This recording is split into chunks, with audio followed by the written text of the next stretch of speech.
ನೋಡಪ್ಪ, ರಾಜರಾಜೇಶ್ವರಿ ನಗರ ಅಂತ ಹೆಸರಿದೆ. ದೇವರು ಅಲ್ಲಿ ಪ್ರಾರಂಭ ಮಾಡೋಕ್ಕೆ ಮುಂಚಿದೆ ಆ ದೇವರ ಸನ್ನಿಧಿಗೆ ಹೋಗಿ ಒಂದು ಕೈ ಮುಗಿಬೇಕು.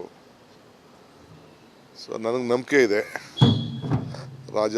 ನಗರ ರಾಜರಾಜೇಶ್ವರಿ ನಗರದಲ್ಲಿ ಜನ ಭಾಳ ಕಡಿಮೆ ಅಂತರದಿಂದ ನಮ್ಮ ಅಭ್ಯರ್ಥಿ ಸೋತರು.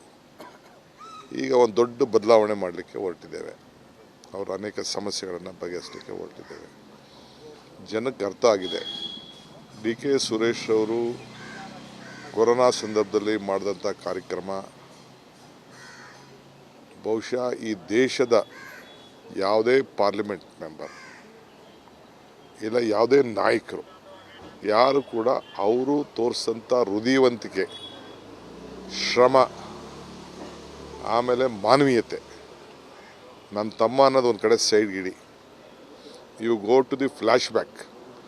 ನೀವು ಮಾಧ್ಯಮದವ್ರಿಗೆ ನಿಮ್ಗೇನಾದ್ರು ನಂಬಿಕೆ ಇದ್ದರೆ, ಉಪಕಾರ ಸ್ಮರಣೆ ಅನ್ನೋದಿದ್ದರೆ, ಯಾವ ಲೀಡ್ರು ಮನೆಯಿಂದ ಈಚೆ ಬರಲಿಲ್ಲ. ಈಗ ನಮ್ಮ ಕುಮಾರಣ್ಣ ಹೇಳ್ತಾರಲ್ಲ, ಮನೆಯಿಂದ ಈಚೆನೇ ಬರಲಿಲ್ಲ. ಯಾರು ಮನೆಯಿಂದ ಯಾವ ಸಂಸತ್ ಸದಸ್ಯರು ಬರಲಿಲ್ಲ. ನಾನು ಹಿಂದೆ ಹೇಳಿದ್ದೀನಿ, ಪಾಪ MP ಸತ್ತೋಗಿದ್ದರು ನಮ್ಮ ಮಿನಿಸ್ಟ್ರು, ಅವನ ಬಾಡಿನೂ ಕೊಡಲಿಲ್ಲ.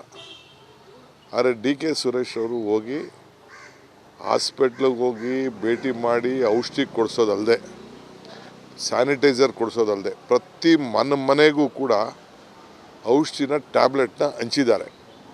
ಹೊರಗಡೆಯಿಂದ ತರಿಸಿ, ಹೊರಗಡೆ ರಾಜ್ಯದಿಂದ ಬೇರೆ ಬೇರೆಯವ್ರ ಹತ್ರ ಡಿಸ್ಕಸ್ ಮಾಡಿ ಪಾಪ ಸ್ಯಾನಿಟೈಸರ್ ಮನೆಗೆ ಕೊಟ್ಟಿದ್ದಾರೆ. ಹಾರಪ್ಪ, ಹಣ್ಣು, ತರಕಾರಿ ಬೆಲೆ ನಿಯಂತ್ರಣ ಮಾಡಬೇಕು, ರೈತರಿಗೆ ಅನುಕೂಲ ಆಗಲಿ ಅಂತ ಮಾಡಿದ್ದಾರೆ. ಆ ರೀತಿ ಮಾಡಿದ್ದಾರೆ. ಅದು ಬರೀ ಹಳ್ಳಿಲೂ ಮಾಡಲಿಲ್ಲ, ನಗರದಲ್ಲೂ ಮಾಡಿದ್ದಾರೆ. ಸೊ ಇದು ಜನರಿಗೆ ನಾವು ಮಂದಟ್ಟನ್ನು ಮಾಡಿಕೊಡ್ಬೇಕಾಗಿದೆ. ನೀವು ನೆನಪು ಮಾಡಬೇಕಾಗಿದೆ, ನಾವು ನೆನಪು ಮಾಡಬೇಕು. ನಾವು ಯಾರ ಬಗ್ಗೆನೂ ಟೀಕೆ ಟಿಪ್ಪಣಿ ಮಾಡೋ ಪ್ರಶ್ನೆ ಇಲ್ಲ. ನಾವು ಮಾಡಿರೋಂಥ ಕೆಲಸಕ್ಕೆ, ಡಿ ಕೆ ಸುರೇಶ್ ಮಾಡಿರೋಂಥ ಕೆಲಸಕ್ಕೆ ಇವತ್ತು ಜನ ಓಟ್ ಹಾಕ್ಲಿ. ಮತ್ತು ಇಡೀ ರಾಜ್ಯದಲ್ಲಿ ಕಾಂಗ್ರೆಸ್ ಸರ್ಕಾರ